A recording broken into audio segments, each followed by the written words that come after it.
You wanted the best. You've got the best podcast. The hottest podcast in the world. The Chris Voss Show, the preeminent podcast with guests so smart you may experience serious brain bleed. The CEOs, authors, thought leaders, visionaries, and motivators. Get ready. Strap yourself in. Keep your hands, arms, and legs inside the vehicle at all times, because you're about to go on a monster education roller coaster with your brain. Now, here's your host, Chris Voss. Hi, folks. It's Voss here from thechrisvossshow.com. Thechrisvossshow.com. I don't know why you guys love that, but I always have to do it because you run up to me and do that to me wherever an event I go. Thechrisvossshow.com. And I'm like, security. Anyway, guys, welcome to the big show. We certainly appreciate you guys being here. As always, refer the show to your family and friends. We've got an amazing author on the show. He's all the way from Oxford, from across the pond, as we like to say, over there on the British Isles. Is the British out? No, it's Britain. What? It's somewhere over there. I'm American. Nothing exists without outside of our sphere of experience because we're uneducated over here. So in the meantime, we have someone on, a brilliant professor, to educate us as well. In the meantime, go to goodreads.com/Chris Voss. youtube.com/Chris Voss, linkedin.com/Chris Voss, and our new artificial intelligence podcast that we just launched. And we've put some of the great artificial intelligence AI interviews that we've done on the Chris Voss Show on that new vertical over there. And we'll be sharing a lot of shows over there. So go see that. And we'll also be doing a few more interviews, maybe 10%, 20% more interviews on the show with AI specialists. So we'll be talking about that and how it's going to change the world. So that might be interesting. He is the author of the amazing new book that just came out April 18th, 2023. Peter Frankopan is on the show. He's a professor at Oxford. He has written a new book called The Earth Transformed, an Untold History that just came out. You can order fine. Books are sold everywhere. Stay away with alleyway bookstores because they're dangerous. You can stub your toe and get tetanus in them. So that's bad. Or you get mugged. I don't know. He is a professor of global history at Oxford University. He is the author of The First Crusade, The Call from the East, The Silk Roads, A New History of the World, and The New Silk Roads, The Present and Future of the World. And he lives in Oxford. Welcome to the show, Peter. How are you? Hey, Chris. Very good. And I just, when you were saying about AI, I could be in your last 6-month window of guests, because I'd have thought we're close to the point where you'll get an AI version of me speaking whichever language you want by the end of this year. So that'll be more interesting for everybody rather than having to put up with the real me. And you can dial me in to say whatever you like. And me too. I mean, there's podcasts now that they're trying to have run by AI. They're not. So we could go fishing. We could go fishing instead. There you go. Well, they're not as funny as me yet. Give them time. And they don't have the idiot personality that I have. So there's that. That's how AI is going to stay ahead. So you're safe, but a professor, they're definitely replaceable. Just press a button, say, give me 20 minutes about the U.S. Civil War. Yeah. Once they can be funny, I'm fucked. So they're funny and interesting in character, and I don't know. People, I don't know why people tell me they tune in for me, and I'm like, why? We have such great guests. Like, I'm not that interesting, people, and that's why we have guests on the show like yourself. So, Peter, give us your .coms so people can find you on the interwebs and track you down better. So I'm on Twitter at Peter Frankopan with a K, and then my web address is www.peterfrankopan.com. That's it. Otherwise, you can find me on the Oxford University website. But please, I've got thin skin, so I only like compliments. If you've got something really with beef, then give me a second shot. Get Chris to invite me back, and we'll sort it out that way. There you go. Sending apologetic emails, right? I'd advise not getting on Twitter because the hate will come. So you wrote this giant book. Could you have made it larger? No, I'm just kidding. It's 600 and I think 700 pages, a beautiful book with lots of different pictures and maps. I can't read clearly, so that's why I like the beautiful pictures. What motivated you on to write this book?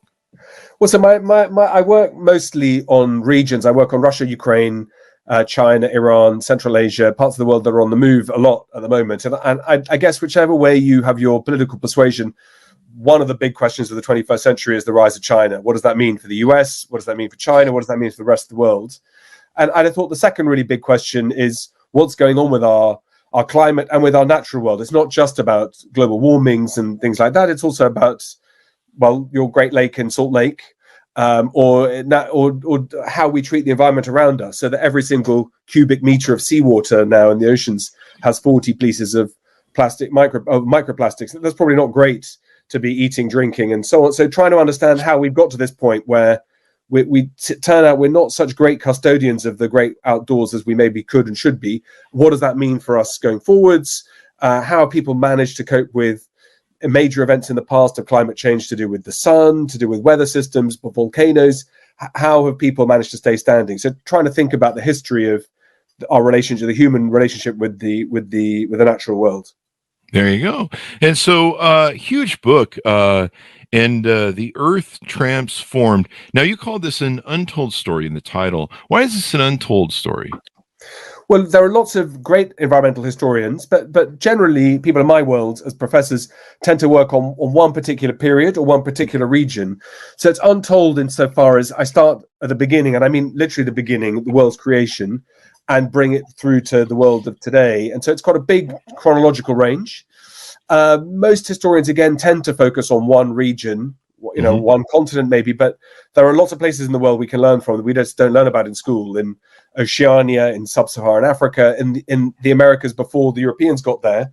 So trying to be more like that's I think a big sweep geographically. But the third, I guess, most interesting thing is that in my world, history when I was a kid was all about reading books, learning what dead people wrote about in the past, and occasionally looking at buildings they lived in that are old. But in the world of history right now, the things that are moving fastest are the sciences. So looking at migration, how people are moving, you now don't just have to work out how many people arrived on the east coast of America and went westwards. You can look at genetics about who's marrying whom, or at least who's reproducing where and how frequently and how well. You can measure through tooth enamel or through bones what people are eating. You can look at things to do with past climate changes about how full lakes were. For example, Salt Lake is 20 feet lower than it was at its peak, rather, average peak.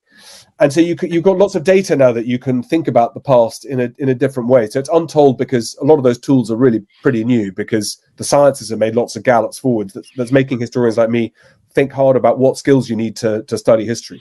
You mean all those idiot cavemen who wrote all these histories were wrong? They didn't get molecular biology right? So I did a little bit on those cavemen, and the thing that was interesting about the caves is those guys are all of our kind of common ancestors. They worked out very carefully where to put the fire in the middle in the cave that it would cause the least amount of toxicity for them. And once they kind of worked out where to put it, that information seems to be passed on from generation to generation. So they may not have had the most exciting diet or Friday evenings or bank holiday weekends, but the way in which knowledge was passed along was quite interesting, even 40, 50, 60, 70,000 years ago or more. There you go. So I'm an atheist, so you probably started when the world began around Adam and Eve, and then you probably no one ever talks about how Noah got all the microbes on the ark, at least 2 in pairs, and other things like that. So you probably cover that right in the book. Yeah. Well, I do the creation from the beginning of geological time, so 4.5 billion years ago. Right. But even for your listeners who are not atheists, will understand the same story, which is that God created the world to be perfect and then put humans in absolutely last. Yeah, that was a bad mistake. And then when they messed it all up, they got punished environmentally and ecologically. But in the kind of way I tell it, that flood of Noah isn't just a Bible story. It's also in Quran and other religious texts. It's also in Mesopotamian chronicles written in what's now Iraq, which is one of the earliest civilizations. Texts in Egypt writing about this enormous flood. And forget about the animals, and I guess the microbes probably inside the animals would be my guess. How they stuck around. Yeah. But there was obviously. What about the dinosaurs? How do you get them on the ark? Yeah, those are a little bit harder. I think the vegetarian ones are probably okay. But I think that there was obviously some massive flood event to do with exceptional levels that scared people in the past. And it scared to the point that they wrote it. Well, first, they tried to understand why it had happened. And for them, it was all about them being God punishing them. But also they wrote it down so future generations would be aware that this might come towards them. So that it's been around for a long time. People have been worried about changing climates. There you go. We've had changing climate here in Utah, as you mentioned earlier, with the Great Salt Lake, and we've had like this. The record snowfall, I believe, that we've ever had here, and so now I'm building an ark actually because it's starting to melt. Never a bad idea. Make sure you've got plenty of water, and make sure you've got all your Netflix films downloaded, because if the Wi-Fi goes down in the flood, you've got to make sure it's on your tablet ready to watch. We've got a Starlink, Elon Musk Starlink for the ark. But the one thing I'm having a problem figuring out is, if you remember the old Bill Cosby bit, what's a qubit? So give us some tease outs of some of the stories or findings that are in the book so we can entice people to want to pick it up. Okay, well, I'll give one good example is the Roman Empire. People remember from that great Gladiators. That great film with the Russell Crowe and Joaquin Phoenix. I gathered, in fact, today, hot off the press, that Pedro Pascal is in discussions to make a follow up. So I guess that'll be Gladiator before he dies, maybe the early years. But Rome went from being a kind of important military powered state with a really strong army into a proper empire, partly because of a volcanic eruption in Alaska about 2,000 years ago. So Julius Caesar, you'll remember, you learned probably a little bit about Julius Caesar at school. You heard his name, that he was killed because he was trying to become king. The men who killed him scattered because people need to take vengeance. You can't just get away with killing, such a senior figure for free.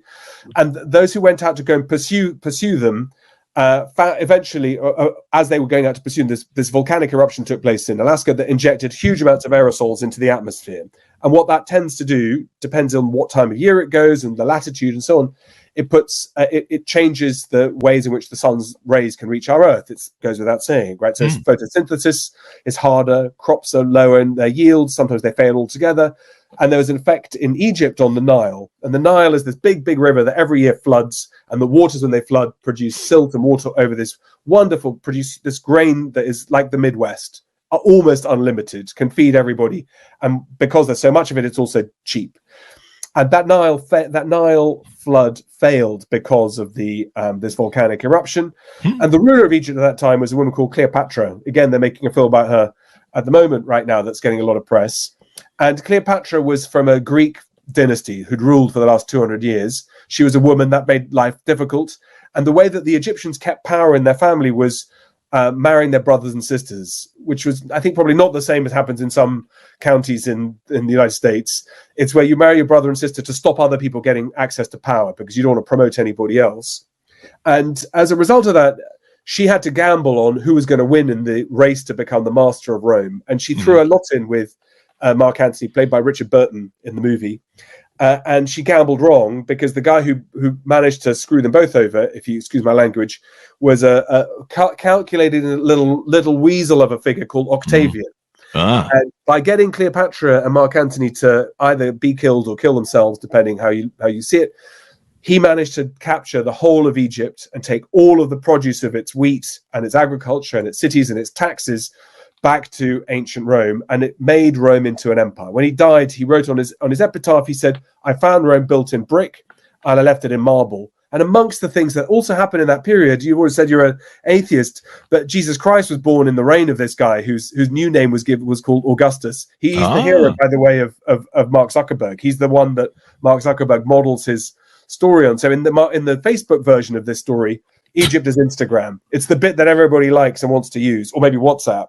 And it's what made Rome into a huge empire. So there were lots of reasons for that. Rome's politics, Julius Caesar, these particular individuals, Cleopatra, her Greek ancestry, but the volcanic eruption played a role. And quite often there's something involved in natural world things that pushes on into the real world. So I'll give you one other quick example, Chris. Can I let me pause you there to get something in?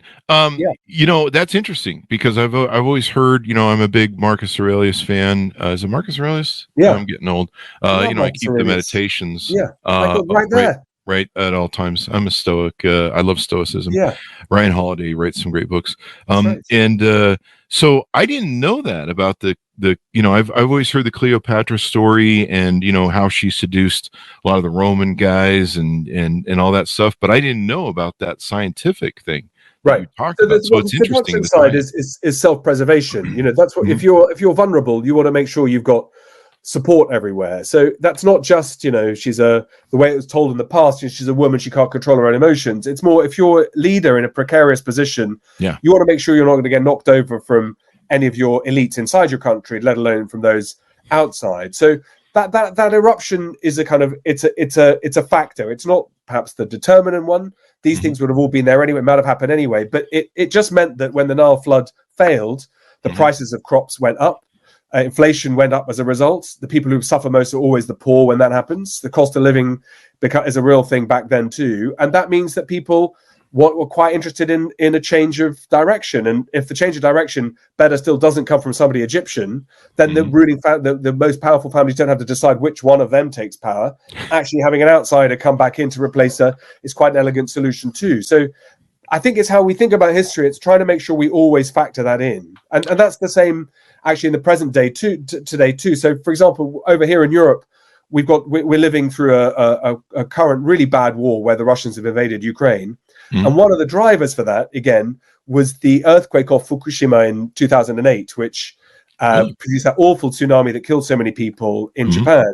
But one of the effects of that had is it startled the Green lobby in Europe that said, look, nuclear power is really dangerous because if a reactor ruptures, millions of people are at risk.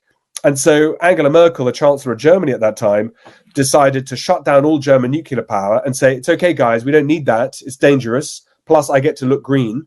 We can get unlimited gas and natural gas and oil from our friends in Russia. And in fact, we'll build a new pipeline. And so Mr. Putin thought, great, we've now got 60% of all German energy comes from us in Russia. Either we can turn off the taps or make the Germans pay, but they're never going to send tanks or get in the way. Yeah. And the Germans have taken a really long time to get to lean into what they should be doing in Ukraine because of that dependency. So again, that earthquake wasn't the cause, wasn't the reason why Putin invaded, but it's absolutely, definitely a factor in what has happened here in Europe in the last 12 months that's pushed energy prices around for you guys in the United States like it has done for us here. You could almost compare, you correct me if I'm wrong because you're from England, but you could almost compare what the EU did buying, helping fund and flood Russia with money. I mean, because all it is a gas station. All Russia is a giant fucking gas station. And flooding him with money to give him the money to fight the Ukraine war, you could almost equate that to the same thing England was doing by selling airplane parts and engines and all the shit to Hitler before the war. Churchill was going, hey, what the fuck are we doing? They're like, yeah, it's money, man. Whatever. Yeah, we did the same things. I mean, it's a long time ago to you guys in the colonies in the United States. Yeah, and in due course, those in the United States got strong enough to say we're going to do this our own way. And again, I write about that in my book too. One of the key reasons which I wasn't told about at school around why the United States declared independence and got away with it wasn't just about no taxation without representation, which everyone understands that. It was also that the hurricane seasons in the 1760s and early 1770s were really, really bad in the Caribbean and the southern part of the United States, which at that time was French and Spanish. And merchants in Philadelphia were being told by the government in London that they weren't allowed to sell goods and materials to the Spanish and the French because they were England's competitors at that time. And people living in the colonies are like, well, number one, your problems in Europe have got nothing to do with us. Number two, as one scholar's put it, this was the opportunity of a lifetime. So why would you not want to sell your food at marked up prices and make a fortune for yourselves? And that was one of the first reasons why the Congress was set up, was to try to make decisions that would benefit people living in American colonies. Again, partly to do with the fact that these islands like Cuba had been ravaged by such bad hurricanes, people couldn't eat. And when people can't eat, they're prepared to pay top dollar to get what they need. And that's a bonanza if you're on the right side of the equation. So these kind of stories around how climate patterns, etc., feed into how we should think about history. It's about putting all that back in as back into the story, maybe one level above the footnotes, but it always should be there. Yeah, I mean, I love history, and I love the authors like yourself that come on the show that talk about history, because the one thing we can learn from history is that man never learns from his history. But there's so many important lessons, and to me, I've always loved history because it's a huge strategy chessboard with a lot of moving pieces. And so what you're doing, I guess, with the book is filling in those pieces from a new science-based sort of thing to go, hey, there were other moving pieces in this, and maybe that wasn't told in previous history because these idiots that were cavemen were writing on walls and telling stories where they were, I don't know, high on Nabisco or something. I don't know. Yeah, that's right. Yeah, and I think that look at changes. The Spanish who settled Florida for the first 100 years wrote back to the King of Spain saying this place is so freaking freezing, we can't live here. It's too cold. And it's not just because they're Spanish. The Spanish have nice weather and nice climates. It's because it was significantly cooler in that time. And those changes are ones that we don't sort of think about. With Henry VIII or George Washington or the Romans, was the temperature about the same? Did it rain the same amount? Was it stable? How did people cope with stress? And one of the things that climates do, like you've had, these snowstorms in LA in March and, huge droughts followed by massive rains. It's really hard to adapt to those kinds of shocks. It's not impossible, but it's normally quite expensive. And you don't know what you're planning for, whether one year you're going to have too much rain and one the next. And that's the bit that's really hard for humans, is to cope with sudden shocks to your household budgets, sudden shocks to your environmental budgets. Yeah. And I imagine, England was doing a lot of stripping of minerals and just about anything off of us. It was basically a resource grab. And that was probably one of the other factors, wasn't it? I don't know. Yeah, I think that's all an empire is. Yeah. That's what Amazon is. That's what the Roman Empire was. That's what the Mughal Empire, that's what Russia is. That's the all sun empires. doesn't set on Amazon, I guess, nowadays, huh? Well, maybe, or other similar type of digital businesses. It's always about trying to control resource, and sometimes that resource could be data. Often it's environmental. Sometimes it's manpower or human labor. But it's always about how do you get things from your periphery and cycle them back to the center, and that's no different to that's the same kind of pathology for all empires. In Britain, we were pretty good at doing that. Ironically, the weakness of the British Empire, despite the fact it covered a quarter of the globe 100 years ago, is it didn't have a single piece of proper oil that was exploitable. So it meant that the British needed to get involved in the Middle East, which we then successfully screwed up with a bit of help from our American cousins. And, it's got plenty of people locally who can screw it up for themselves, but it didn't help the way in which it was carved into a series of states at the end of the First World War to suit where we thought oil lay and how well we thought we'd be able to get it for our motor industries, Royal Navy, et cetera, et cetera. Yeah. And we're seeing, it's been, I've been hearing about climate change for a long time, and now it's just become really obvious to everybody. Like we talked about the Salt Lake City thing, how the snowfall and rainfall has finally come in. In fact, my friends in California had flooding because they had massive rainfalls and the reservoirs seem to be rising. But, we're seeing rising seawaters and stuff. And people are starting to see problems with that. It's becoming really obvious that something is not working.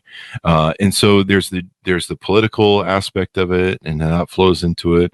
There's migrant activity that, of course, has issues with right-wing and left-wing people going, this, that, and the other. I just saw that there's maybe a new migrant surge at the border, and the Biden administration is sending more people down to deal with that. And of course, I'm sure migration has something to do with what's going on with environments, and like you said, people having food and access to clean water and all that stuff. And it's really interesting how all of those moving pieces in the chessboard play together. Yeah, and I don't know whether it's neither good nor bad. It's just that's what it is. But what studying history will tell you is that we're not seeing anything new. This has all happened before, and often those outcomes are really, really bad. So the equivalent of New York City 2,000 years ago, 3,000 years ago, they're not there anymore. They're just a set of brick walls, right? They've gone because they couldn't adapt. They couldn't adapt to inbound migration. They couldn't adapt to water pressure. They couldn't adapt to disease. They couldn't adapt to all sorts of different things. And so, but the same things always. It's about resource scarcity. It's about political decision making. It's about inequality, because that's it's not unfortunately distributed equally when there are crises. Migrations, funnily enough, they tend to be slightly different. Usually people don't get up and leave. They normally try and make stuff work until it's impossible, and then the starvation can happen, famines, and in places like India there were repeated famines which claimed the lives of hundreds of thousands, if not millions in some cases, because people want to stay with their families. They don't want to leave their homes. It's a real wrench to do so, and it's quite hard to travel in really large numbers, because having 20,000 people camped by a wall in the southern part of the United States has problems of its own. So But migration is likely to be part of something that we see in the future for sure. Yeah, it's interesting how people. I think what I was leading to is how people vote and their geopolitics and everything else, just like the Cleopatra Rome thing. I didn't understand. We've been a globalized economy now for a while. I didn't understand how important Ukraine was to everything. Green production, sunflower seeds are a big thing. I guess sunflower oil. I didn't realize how much that goes into stuff. And just a simple war like that. I mean, it's not a simple war. I don't mean to minimize it, but or the loss of life. But it's interesting how something like that. I think I can't remember what crops in China have been having a hard time lately, but it's interesting how all this plays out in the giant chessboard of life between politics and environment and everything else, and just what's on probably people's kitchen tables and what they're dealing with as families and what they can afford in food, et cetera, et cetera. Do you there's a lot of people that feel that the future of in the future of maybe our economies or the great things that are going to come out as new businesses or economies are going to be ones that fight climate change, help resolve some of the issues of what we've created. Do you have hope in humanity to accomplish that, or are we just fucked? Yeah, I think we're not all in it equally and together. I mean, so you guys in the United States, you've got one land border that people are going to migrate through, and that's your border with Mexico. That's it. We in Europe, those Canadians sneak in; they're pretty evil. Canadians, I think probably it's the other way around. I imagine over time, if projections work out as they are, you'll find Americans, Americans moving northwards. Yeah, that's usually what we're. It maybe even into Canada. So I'd keep Trudeau on speed dial and make sure he's happy. Yeah. But so you've got one direction that people will come or do come. We in Europe, it's a different story. We're connected to Asia, we're connected to Africa, we're connected to these massive movements of people. So I think there are different challenges. Most migration and refugees tend to spill into the next door country and stay there, hoping that they'll come back. But yeah, do I have hope? Look, I think we as a species are extremely inventive, very resourceful. We're quite good in a crisis. Even COVID, my own university, we had a functional vaccine before the end of March 2020, which is just as we were locking down here in the UK. A vaccine was viable. We then had to test it and scale it and distribute it. But we're quite good at solving big problems. But solving problems when you're doing them at speed is super expensive, because you've got to try lots of things at the same time. Some of them are not going to work. And it also means that working out which is the right way to implement them is a challenge too. So with things like sea level rise, with climate, with food, China being busy buying food supplies from all over the world on long-term contracts, paying up front, we've all got to work out what are our vulnerabilities, what are opportunities, how do we protect farmers, how do we protect our own food supplies. And those things are tricky. Like in California, it's about half of the fruit crop of the entire United States comes from California. So with terrible drought, then taking water out of aquifers and depleting long-term water stocks, even if it rains a lot this spring and this summer and this fall, there are consequences. So it's understanding what your budget is and working out what's your plan B and your plan C. And I think, funnily enough, Putin has played a role in that. We're so worried about that. We're so worried about what China's doing that finally people are trying to think, what does United States PLC, or what does the United States look like in the long run? And what kind of questions are we not asking? Because this world of today, if we'd been talking before the pandemic, we'd have thought the world was hanging together pretty well, apart from Afghanistan maybe. But right now, with AI, with China, with climate, with Russia, with energy, with bipartisanship, with half your country thinking the other half are dangerous, which is what we think. We're hoping the king is going to fix that this weekend. We have a coronation. Maybe we'll all dance around holding hands again. But these are it feels like quite a dark moment for us all. Deglobalization, costs going up, and I think that moment of thinking we're in trouble is where humans are actually quite good at then digging in. It's where you think the world's never going to end and the candy's going to keep on flowing, or the candy doesn't flow. The Kool-Aid's going to keep on flowing.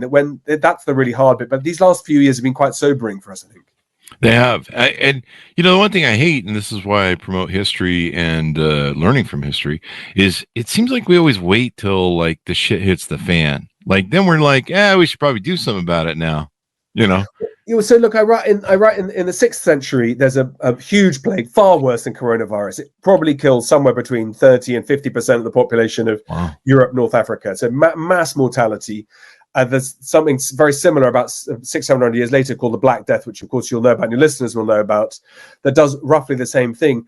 Both of those two put in social distancing, alert systems, far better than anything we did in the world of high-tech 21st century. Wow. So in Milan in the 1500s, the warning systems for making sure that you could detect incidences of plague, anything that looks suspicious with rodents or other small animals that carry the plague or help carry the plague bacterium on parasites and on bugs and things, much better at keeping an eye out for. But because we'd sort of forgotten that was important, we figured that globalization meant you could get laptops made cheaply in China, and that was great because cheap laptop is a good laptop, particularly if it's high quality.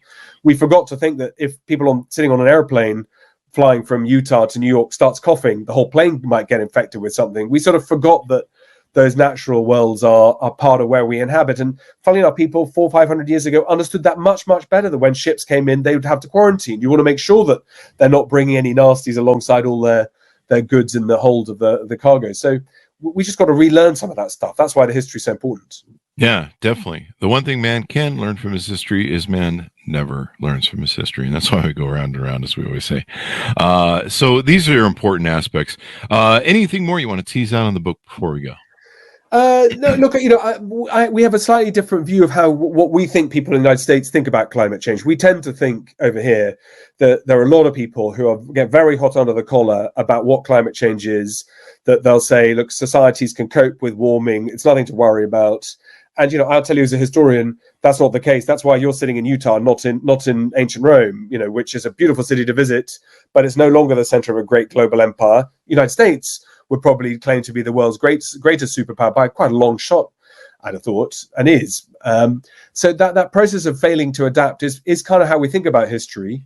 I think we think over there that you guys in the States are we find it quite hard to understand some of your attitudes towards things like guns, towards things like your constitution, towards things like, how people who are really rich think that it's a crime to pay taxes. So yeah. I recognize that the ecosystem that I'm talking to sounds and looks very familiar, but it's very different to how we do things. But again, the point I think with history is not to come in with an agenda that I'm trying to tell everyone we're doomed or we're saved, but it's to be open-minded about reading about the past and being informed to make your own conclusions about what you think is good or bad. For example, a single pair of jeans requires about 7,500 liters of water to make. So that's about the average adult human's consumption of water for 7 years.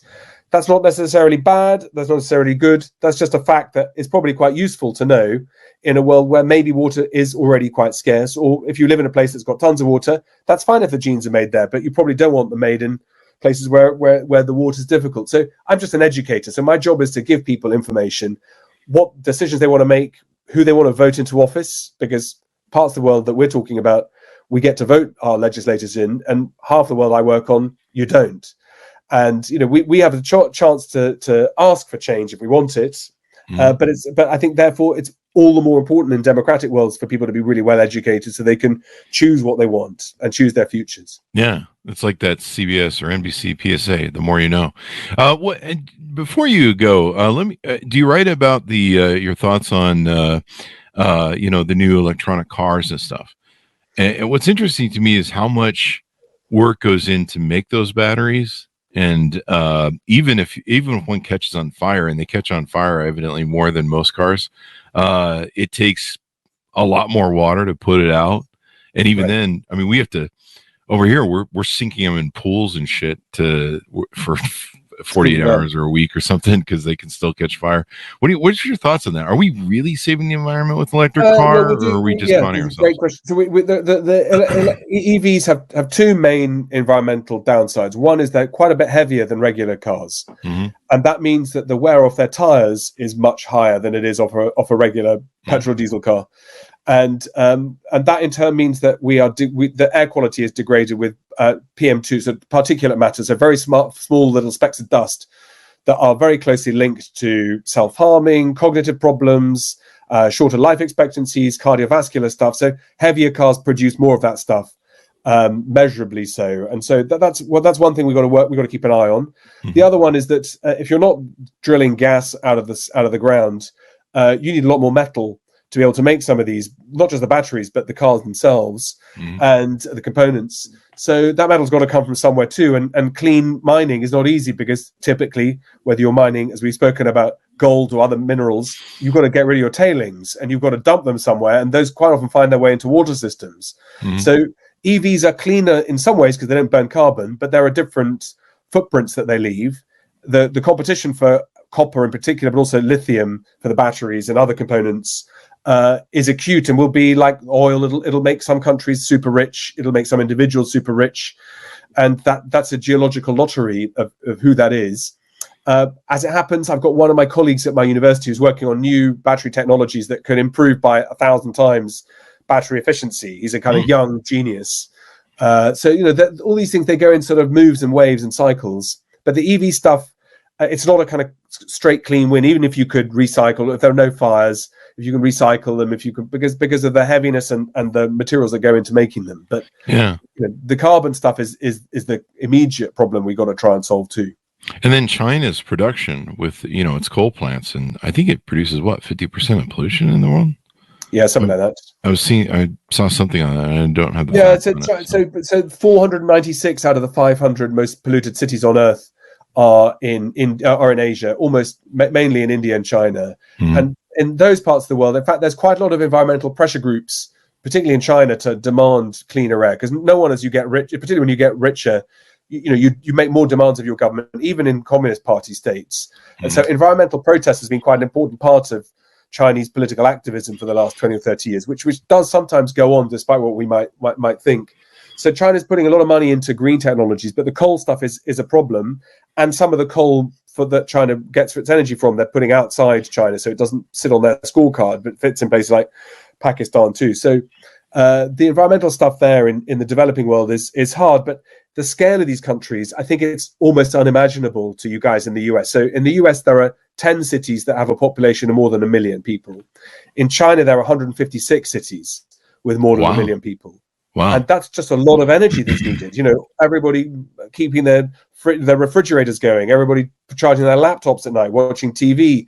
All those technological demands put huge pressure on your energy consumption. And the International Energy Agency reckons that global energy needs are going to double in the next 20 years. And that energy's got to come from somewhere. So that the more we can do really cheaply and environmentally safely, obviously the better for everybody. Yeah. You mentioned India, and at the beginning of the show, I was actually, one of my queued up questions was, recently India, it looks like China has really fucked itself by its one child policy, and they're trying to correct it, but it looks like they've created the same sort of spiral downward that Japan is going through right now. And with generational and being able to keep up, a country that is growing is dying. Same thing with the business. And it looks like India just passed, I think it was last week or 2 weeks ago, India just passed in size of population China. That's right. And so everyone is always like, China's rising, China will be the future economy of the world. I heard by I think 10 years ago, I heard by 2025, China will be the largest market and they'll beat us and outpace us. But now it looks like India really is the thing. Well, China's economy, these things, so China's economy has been growing fast, but per capita income in China is only $10,000, so it's still not a rich country. There are obviously billionaires that seem to be everywhere in some of these big cities, driving cars that are unbelievably expensive. But because there are 1.4 billion people in China, actually averages out. It's quite a low. It's a low to medium income country. India has, like you said, has got a young population. Median age in India is 28, so you've got a lot of young people. And that's very exciting because that's mouths to feed, that's tech to buy, that's people to go on holiday and to travel. And disposable income in India has risen through the roof. So 30 years ago, there were 2 million people had a 2 million household, I should say, disposable income of $10,000. There are now 120 million people with disposable incomes of $10,000. And in the last 7 years, the number of measured as extreme poor in India fell from 120 million to 15 million. So there's still terrible poverty in India, but India's been galvanizing really fast. Its traditional weakness has been bad investment in infrastructure, roads, the bureaucracy, etc. But even some of that has been, the spending has gone up dramatically and the results have gone up. So India's in the process of trying to work this out, but it's got a race against the clock too, because it too is energy inefficient and energy short. It needs to import a lot of its energy sources. It needs to. It's okay on the food, but it's hugely water stressed because there's 1.4 billion people. That's a lot of visits to the toilet every day. That's a lot of visits. There's a lot of bathing to do, and that's a lot of stuff going into rivers. And that is the real Achilles heel that India has. It's very dependent on water coming down from the Himalayas every year. So low snowfall, glacier melts, low rain levels and low monsoons can have a dramatic impact on what India's future might look like. But it looks like things will be going in the right direction. And it needs to do something about its caste system, which it evidently is getting cracks. Maybe they need an Iron Lady. The social political system in India right now it's really tricky. There are a lot of journalists in jail in India. There's a real sort of revival of Hindu nationalism that is dividing citizens, not just because of caste, but also because of religious backgrounds, perceived loyalty to India and those outside India. And it's a time of a transition for India, looking really figuring out what its future will be. But I guess if you were benign, you'd say join the club. That's what the next presidential election is. What is America? That's one of the questions. Is it a global superpower, or is it something that should turn itself maybe more inwards? We've got that problem here in Europe right now about are we joined at the hip to the US? Are we a separate power? Should we be making friends with China, even though that gets people in the White House very, very angry? How do we deal with Russia? The US has been helping, but India, Africa's on the move, sub-Saharan and North Africa. So I think we're all facing quite thorny questions and trying to do exams under pressure. It's not, you don't always get the best answers. Well, hopefully King Charles can solve all that, because he seems like the guy who will. He will.